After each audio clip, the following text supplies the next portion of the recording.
તો વાત કરીએ સુરતની તો ગુજરાતમાં દારૂબંધી છતાં દારૂ જે છે કહી શકાય કે ગુજરાતમાં દારૂબંધી છે અને છતાંય જે કરોડો રૂપિયાનો જે દારૂ જે છે જે સુરત જિલ્લામાં બુટલેગરો બેફામ બન્યા છે, જ્યાં માખણા ગામની હદમાંથી દારૂ ઝડપાયો છે ત્યારે વિદેશી દારૂ ઓમ ઇન્ડસ્ટ્રીયલ એસ્ટેટમાંથી ઝડપાયું છે કૌભાંડ, જ્યાં સુરત એલસીબી દ્વારા 14.58 લાખનો મુદ્દામાલ જપ્ત કરાયો છે। ત્યારે બ્રાન્ડેડ કંપનીના વિદેશી દારૂ પેકિંગ કરવાનું કૌભાંડ ઝડપાયું છે।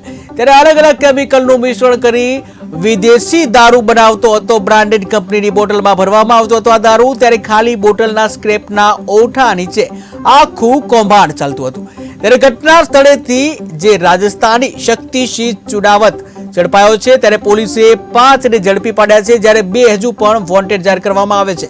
ત્યારે બ્રાન્ડેડ કંપનીની બોટલમાં દારૂ ભરી છૂટકમાં વેચાણ કરાતું હતું, કે જ્યાં કહી શકાય કે ભેળસેળ યુક્ત, જ્યાં અલગ અલગ જે કહી શકાય ખાદ્ય પદાર્થોમાં ભેળસેળ જોવા મળે છે, ક્યાંક અન્ય પદાર્થોમાં ભેળસેળ। ત્યારે હવે જે દારૂ કહી શકાય કે દારૂમાં પણ ભેળસેળનો એક કિસ્સો સામે આવ્યો છે, જ્યાં બ્રાન્ડેડ કંપનીની જે બોટલો છે, આ બ્રાન્ડેડ કંપનીની બોટલોમાં જે ભેળસેળ યુક્ત દારૂ જે છે એ ભરવામાં આવતો હતો, કેમિકલ મિશ્રણ કરી અને આ દારૂ જે છે ભરવામાં આવતો। ત્યારે આ સમગ્ર કૌભાંડ જે હાલ તો ઝડપાઈ ગયું છે, કે જ્યાં ભેળસેળ યુક્ત પદાર્થો ખાવામાં ભેળસેળ હોય છે, ત્યારે આ કિસ્સો જે છે એમાં દારૂમાં પણ ભેળસેળ જે છે જોવા મળી રહી છે। ત્યારે આખું કૌભાંડ જે ચાલતું હતું સુરતમાં, ત્યારે એક બાજુ ગુજરાતમાં દારૂબંધી છે, ત્યારે બીજી બાજુ હવે દારૂ પીનારા લોકો પણ ચેતવા જેવો જે કિસ્સો સામે આવી રહ્યો છે, કે જ્યાં હવે તમને દારૂ પણ શુદ્ધ નહીં મળે, કારણ કે એવો જ કિસ્સો જે છે સુરતમાં સામે આવ્યો છે, કે જ્યાં કહેવાતી બ્રાન્ડેડ બોટલો છે, આ બ્રાન્ડેડ બોટલો આમ તો જોખમી રીતે એક તો લાવવામાં આવતી હોય છે, અને સાથે જ આ બ્રાન્ડેડ બોટલોના માટે જે કહી શકાય કે વધુ પૈસા પણ ચૂકવવામાં આવતા હોય છે, પરંતુ જરૂરી નથી કે બ્રાન્ડેડ બોટલમાં બ્રાન્ડેડ દારૂ હોય, ક્યાંક એમાં ભેળસેળ યુક્ત દારૂ પણ હોઈ શકે છે।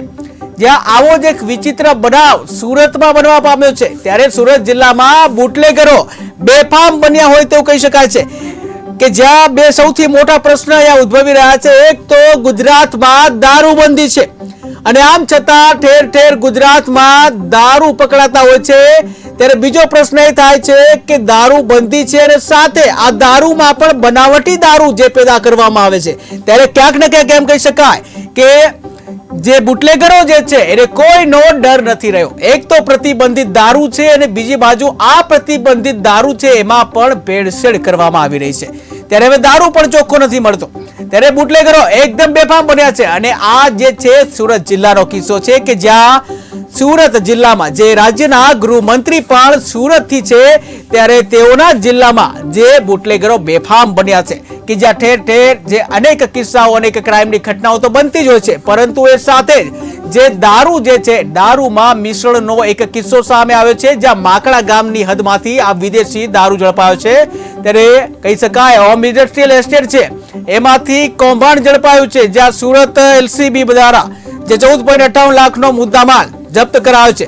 ત્યારે બ્રાન્ડેડ કંપનીના આ વિદેશી દારૂનું પેકિંગ કરવાનું સમગ્ર કૌભાંડ ઝડપાયું છે। અલગ અલગ કેમિકલના મિશ્રણ કરી વિદેશી દારૂ બનાવતો હતો, જ્યારે હાલ તો એલસીબીએ જે આ સમગ્ર કૌભાંડ ઝડપી પાડ્યું છે। ત્યારે આ ઘટનામાં રાજસ્થાની શક્તિસિંહ ચુડાવત ઝડપાયો છે, ત્યારે પોલીસે 5 ને ઝડપી પાડ્યા છે, 2 ને વોન્ટેડ જાહેર કર્યા છે। ત્યારે બ્રાન્ડેડ કંપનીની બોટલમાં દારૂ ભરીને છૂટકમાં વેચાણ કરવામાં આવતું હતું।